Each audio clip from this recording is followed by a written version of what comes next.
रात का समय था और एक उल्का पिंड उड़ता आया और जमीन पे आ गिरा।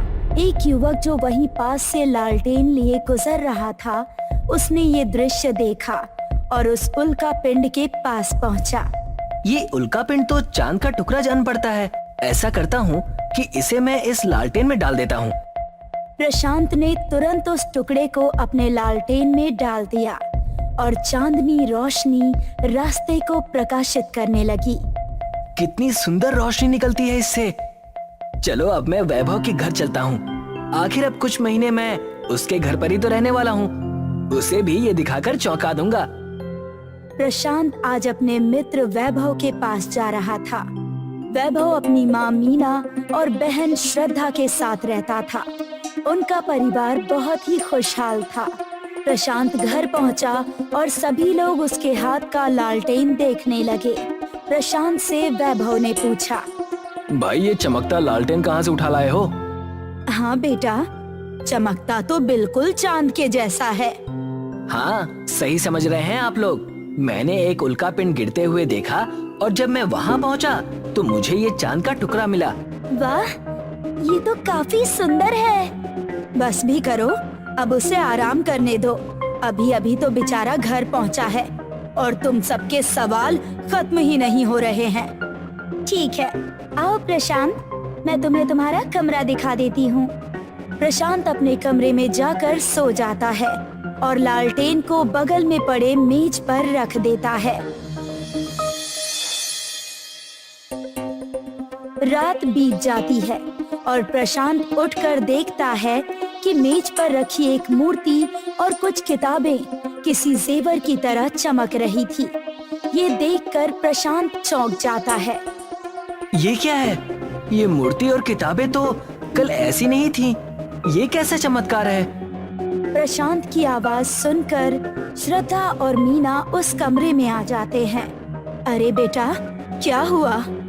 ये मूर्ति तो किसी रत्न से बनी लगती है, पर ये तो अपने ही घर की मूर्ति है ना माँ? हाँ, है तो वही मूर्ति। मैं भी इसी वजह से चौंक गया था। ये कैसे हुआ? कहीं ये इस लालटेन की वजह से तो नहीं? तभी वो लालटेन टिमटिमाने लगा, मानो उसे प्रशांत की बातें समझ आ रही थी। ये तो टिमटिमा रहा है, पर अब तो तुम खुद का एक घर बना सकते हो। तुम क्या चाहती हो, वो यहाँ ना रहे? नहीं, श्रद्धा बस चाहती है कि मैं अपना घर ले लूं। उसे मैंने बताया था कि मैं यहाँ अपना घर बनाना चाहता हूँ और शहर में अब नहीं रहना चाहता। ओह, तो ये बात है। ठीक है बेटा, तुम सावधानी से इस्तेमाल करना। आप लोग ये मूर्ति रख लीजिए। हिसाब चुका रहे हो? नहीं नहीं, मैं तो ये खुशी खुशी दे रहा हूँ। घर खरीदने के लिए और जमीन खरीदने के लिए ये किताबें बहुत होंगी। ठीक है बेटा, जैसा तुम कहो। प्रशांत सीधे वो चमकती किताबें बेचने विवेक जौहरी के पास गया। विवेक वैभव के मामा का बेटा लगता था। जैसे ही प्रशांत उसे दिखाता है, विवेक चौंक जाता है। अरे भाई साहब, ये बवाल कहाँ से उठा लाए? आज तक तो ना ऐसा देखा ना सुना। क्या दाम लगेगा इसका? मुंह मांगा मिलेगा। मुझे ज्यादा नहीं चाहिए, बस एक घर और बाजार में कुछ जमीन चाहिए। बस? हाँ बस, एक किताब के बदले इतना सही रहेगा। तो सौदा पक्का रहा। कल तक सारी चीजें मिल जाएंगी तुम्हें। प्रशांत वहाँ से किताब का सौदा कर निकल जाता है और अगले दिन अपने नए घर में आ जाता है।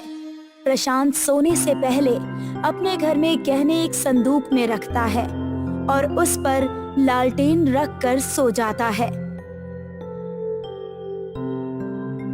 अगले दिन उठने पर उस संदूक के सारे आम लोहे असली चमकने वाले गहनों में बदल जाते हैं।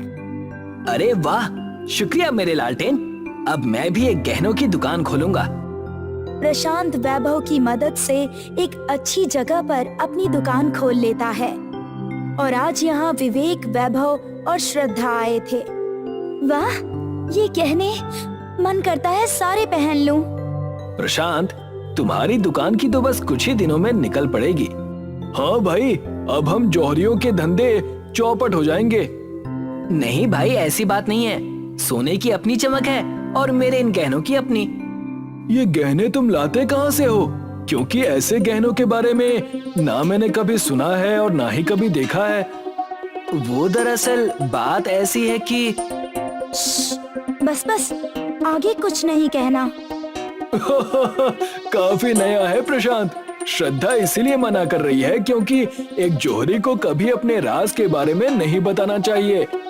चलो, बहुत बातें हो गई। अब प्रशांत को दुकान संभालने दो और हम सब यहाँ से चलते हैं। हाँ भाई, चलो चलते हैं।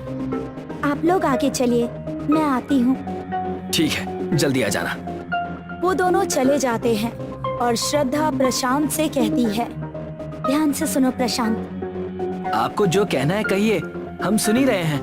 बस बस, सबसे पहली बात ये कि किसी को ये ना पता चले कि तुम मुझसे मिलने यहाँ आए थे। मैं खुद माँ से बात करूँगी। और दूसरी ये कि आइंदा से ध्यान रखना, लोगों की बुरी नजर है इस दुकान पर। जो आज्ञा आपकी, पूरा ध्यान रखूंगा मैं। श्रद्धा मुस्कुराकर वहाँ से चली जाती है। प्रशांत की दुकान बहुत ही बढ़िया ढंग से चलने लगी। कई महीने बीत गए और अब प्रशांत से ज्यादा अमीर उस गांव में कोई नहीं था। आज श्रद्धा ने अपने घर में बात की। वैभव और मीना उसकी बात बहुत ध्यान से सुनने के बाद कहते हैं, ओह, तो ये बात है, ठीक है, मुझे कोई दिक्कत नहीं। और भैया आपको? तुम दोनों को एक बार बताना चाहिए था, बस, और कुछ नहीं। इसके अलावा मुझे और कोई शिकायत नहीं है। माफ करना भैया, मैंने सोचा था कि कुछ समय बाद बताऊंगी, इसीलिए इतने दिन लग गए। अरे अब क्या, अब तो चट मंगनी पट ब्याह। तभी विवेक वहाँ आ जाता है। मैं दरवाजे पर ही था और मैंने आप लोगों की बातें सुन ली। आप लोग क्या इस विषय पर जल्दबाजी नहीं कर रहे? मतलब ये कि वो लड़का ठीक है या नहीं, आपने क्या इस बारे में कोई जांच की? आप उन्हें अभी जान रहे हैं? हम सब लोग तो पहले से ही जानते हैं, तो अपनी बातें अपने पास ही रखिए। कुछ चीजें तो मैं भी जानता हूँ। पहली तो ये कि उसके माँ बाप नहीं है और वो ये गहने बेचने से पहले बस एक आम आदमी था। ये गहने वो कैसे बनाता है या कहाँ से लेकर आता है, क्या इसके बारे में भी आपको पता है? हाँ हाँ, पता है, और हमें तुम्हें बताने की कोई जरूरत नहीं है।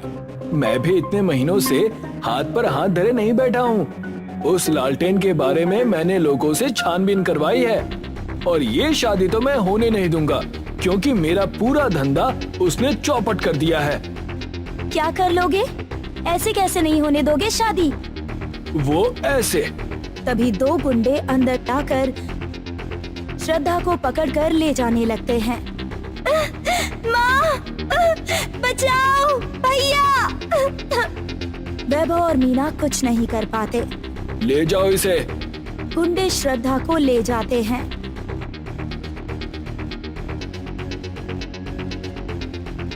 अगर लड़की वापस चाहते हो तो कल के कल वो लालटेन मुझे चाहिए।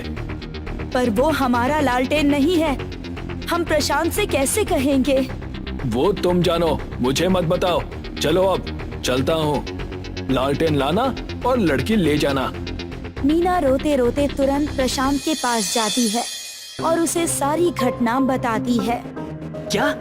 उस विवेक की ये हिम्मत? बेटा, मदद करो हमारी। आज ही तुम दोनों की शादी की बात तय हो रही थी और देखो अब ये क्या हो गया। क्या? प्रशांत के चेहरे पर गुस्सा झलक कर दिखाई देने लगता है। आप चिंता मत कीजिए, मैं कल ही उसे ये लालटेन दे दूंगा। आप बस देखते रहिए। ये लालटेन अब मेरे शरीर का एक तरह से हिस्सा बन चुकी है। ये मेरी हर बात मानती है। शुक्रिया बेटा। शुक्रिया की कोई बात नहीं है माँ।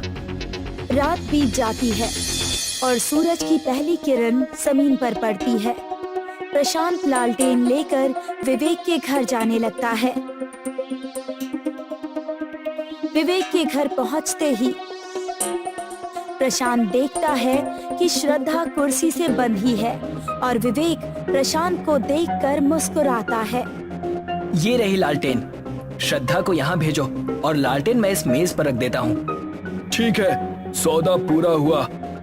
विवेक श्रद्धा की रस्सियां खोलता है और श्रद्धा तुरंत प्रशांत के पास चली जाती है और विवेक मेज से लालटेन उठा लेता है। प्रशांत, तुम ठीक तो हो ना? बिल्कुल नहीं। विवेक, तुम्हें इन जेवरातों से बहुत प्यार है ना? तो लो, अब तुम्हें जेवरात की कमी नहीं होगी। लालटेन। जैसे ही प्रशांत लालटेन को हवा देता है, वो टिमटिमाने लगता है। ये क्या हो रहा है? कुछ नहीं, मैं बस तुम्हारी इच्छा पूरी कर रहा हूँ। कुछ ही पल में मानो विवेक सहित उसका कमरा बर्फ का हो गया और अब बचे थे सिर्फ प्रशांत और श्रद्धा। चलिए, अब ये हमें कभी भी परेशान नहीं करेगा। इस घटना के बाद दोनों की कुछ ही दिनों में शादी हो जाती है और प्रशांत के जेवर आज पूरे देश में प्रसिद्ध हो गए थे। चांद के लालटेन ने प्रशांत की जिंदगी को असल में उजागर कर दिया। एक कस्बे में 3 चचेरी बहनें रहती थीं। मोना और सोना 2 सगी बहनें थीं और दिखने में वो बहुत ही सुंदर थीं, जबकि काली उनके चाचा की बेटी थी, जो दिखने में दुबली पतली और सांवली थी। सभी लोग उसका बहुत मजाक बनाते थे। बच्चे उसे काली कहकर चिढ़ाते थे। एक दिन सोना और मोना स्कूल जाने के लिए तैयार होकर स्कूल का बैग लेकर बाहर निकली। तभी काली ने उन्हें रोक लिया। तुम दोनों मेरी बहनें हो ना? मैं भी तुम्हारे साथ स्कूल चलती हूँ। बहुत पागल लड़की है। तू जानती भी है कि तू देखने में कितनी बेकार है और हम इतने सुंदर बच्चे, क्या तुझे अपने साथ स्कूल लेकर जाएंगे? मेरी मम्मी कहती है कि मैं इस दुनिया में सबसे सुंदर हूँ।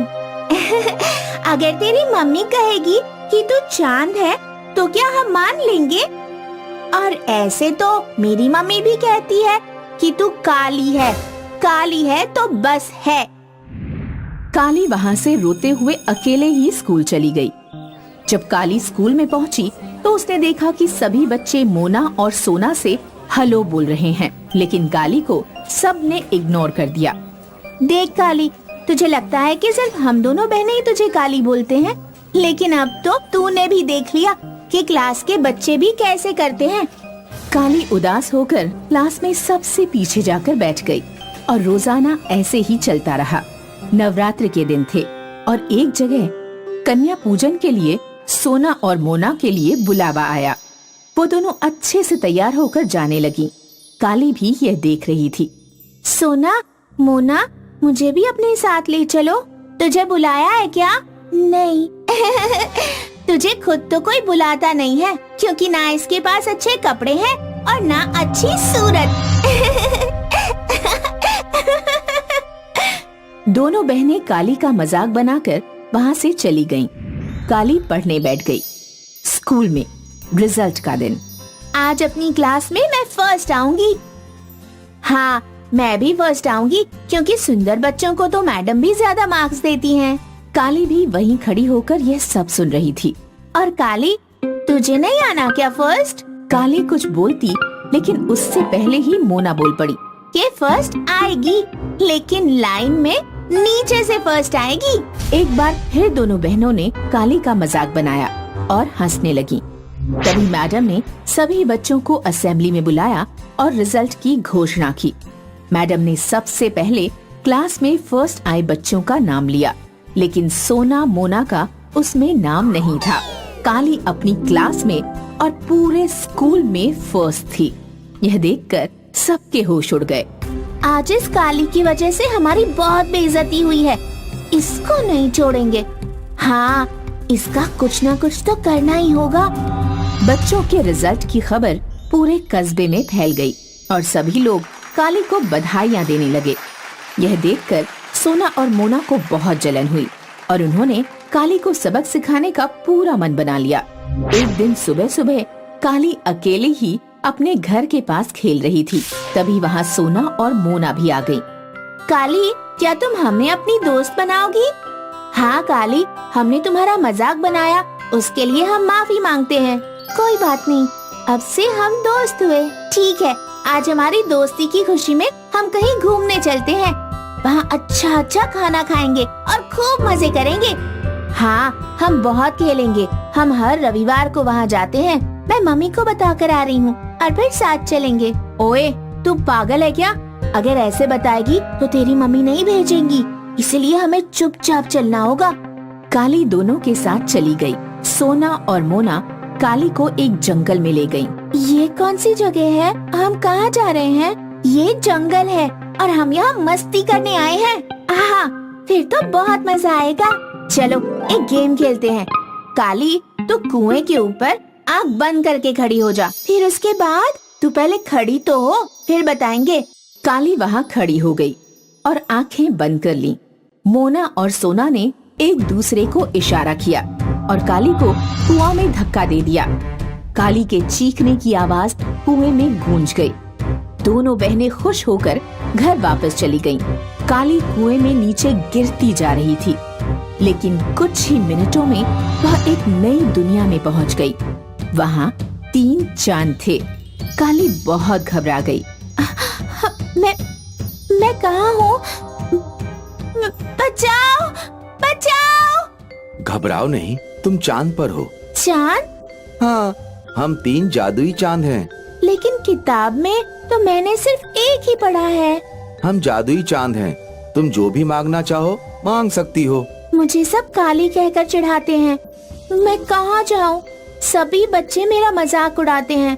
मुझसे कोई भी बात नहीं करता। हम सब कुछ जानते हैं, इसीलिए हम तुमको वरदान देते हैं कि तुम बहुत सुंदर हो जाओ। और रंग से कोई भी फर्क नहीं पड़ता, लेकिन तुम मानवों का एक अलग ही स्वांग है। मैं वापस कैसे जाऊंगी? अपनी आंखें बंद करो, हम तुमको भेज देते हैं। काली ने आंखें बंद की और अगले ही पल वह अपने घर थी। उसने अपनी माँ को सारी घटना बताई और माँ ने भी उसको विश्व सुंदरी कहा। अगले दिन स्कूल में मिस ब्यूटी प्रतियोगिता होनी थी, जिसमें सोना और मोना ने भी भाग लिया। लेकिन काली को देखकर सभी लोग आश्चर्यचकित रह गए। चांद की शक्तियों के कारण सोना और मोना काली हो चुकी थीं, जबकि मैडम ने काली को अब कोमल का नाम दिया। कोमल मिस ब्यूटी बन गई। हमें माफ कर दो कोमल, हमें माफ कर दो कोमल। कभी नहीं, क्योंकि मैंने तुम्हें एक बार माफ किया तो तुमने मुझे कुएं में धकेला। ना जाने इस बार भी क्या करना चाहती हो। दोस्तों, एक बार विश्वास टूटने के बाद उसे दोबारा नहीं पाया जा सकता है, इसीलिए विश्वास को ना टूटने दे।